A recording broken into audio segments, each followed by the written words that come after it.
if you want a man more than he wants you, then he holds the power in your relationship. And that's not a good thing if you want him back, because then you don't have any power, you don't have any say, you don't have any way to influence him or attract him. What is the solution? Detachment. Detachment is the power of letting go. And it's the key to getting him back and getting over him and moving on. In this video, I'm going to dive into how to do that using the power of detachment. So detachment is not needing someone to be a certain way for you to feel okay. Not needing him to come back for you to feel good. Opposite of detachment is when we are very attached to him coming back. If he doesn't come back, we will not be okay. We're going to be devastated. We're going to be heartbroken. The common advice out there is no contact. The idea is if there is no constant reminder of that person in our life, in our environment, then we will think about them less. What is attachment? It's our thoughts about that person. So this is why no contact is often used.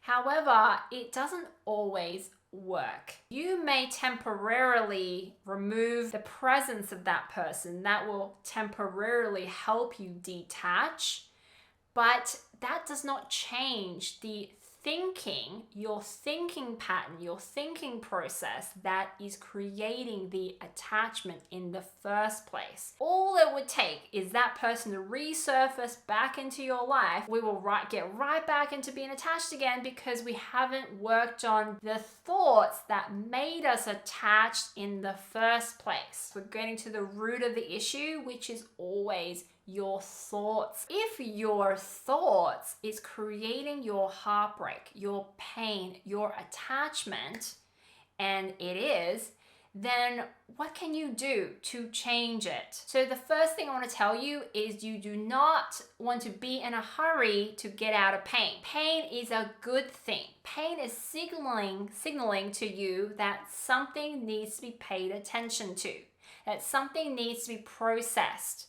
Okay, pain is signaling here's an opportunity to heal, to evolve, to grow. Second thing is you can't change something you don't understand. You're going to do my favorite exercise, which is a thought download or some journaling. And you just want to ask yourself these questions and answer them. Okay, so I'm going to give you some questions, and you can use this as prompts to do your journaling, but definitely do this work. Do not skip it. Why do I want him? Why him specifically? What is it about him that makes me believe I can't let go?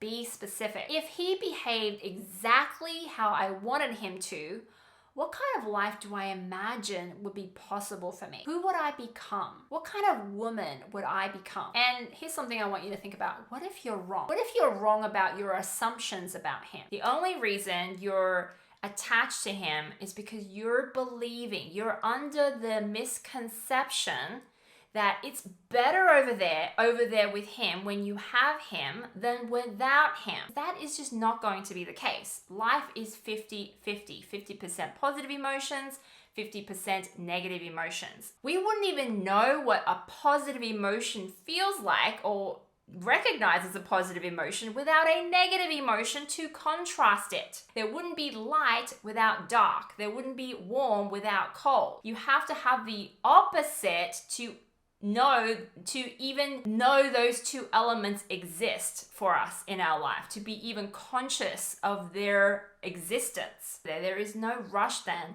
to get somewhere, to get him. Then you will be able to detach, right? Then you don't need him to be a certain way for you to feel okay, for you to feel good, abundant, worthy. Here's some practical steps to finish up. You just want to make sure that you don't show him that he has gotten to you. So you don't want to go and, set a boundary, tell him it's not okay, get all upset and fired up, because then he would know that he's gotten to you, that his actions bothered you. Because the truth is, his actions didn't bother you, your thoughts about his actions got to you. So you don't want him to get the perception that he has that much power over you, that he can do something to make you feel so angry and lose control over yourself. Right, now that's giving him power, and then he knows it then. Second thing is to really understand the difference between your manual for him and your boundary. The difference between your manual and your boundary, and how to communicate from a high value place and appropriately.